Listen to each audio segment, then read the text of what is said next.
Assalomu alaykum aziz xalqim. Karantin bu sozulib ketdi. Sizlarni zerikmisin deb Muhammadjon akam Hafizovning so'ziga yozilgan naqsha Assalom hayot degan naqshni sizlarga sovg'a qilmoqchiman.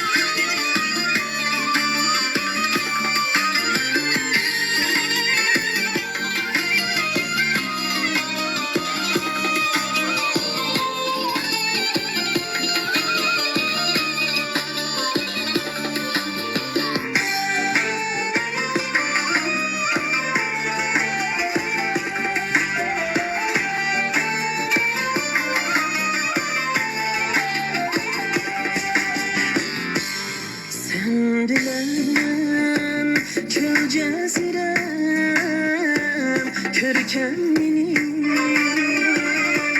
Sen bilen yarar hamam külkemlinim. Sen bilen tende yürek gülündeydi. Sen bilen ülkemlinim. Esselam ey mukaddes parlak hayat. Esselam zikri çeksiz kaymak hayat. Esselam tirikliknim şahin şahin.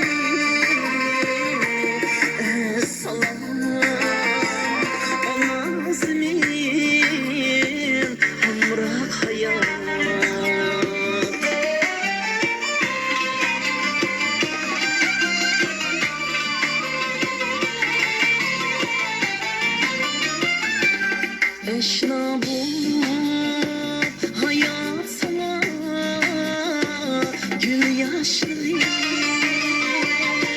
kilidum seni suyup mayaşıyım. Her tağda ilham bilen sana baksam kalbimde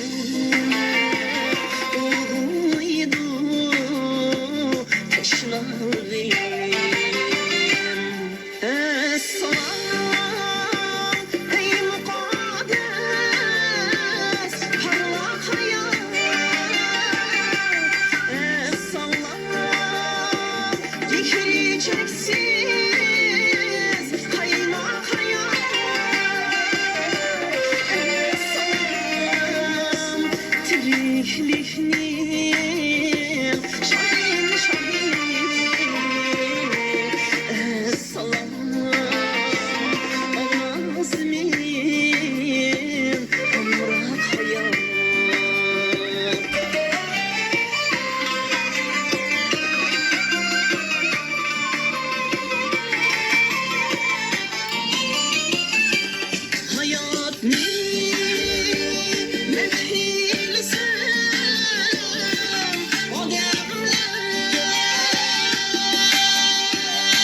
Dikeceksin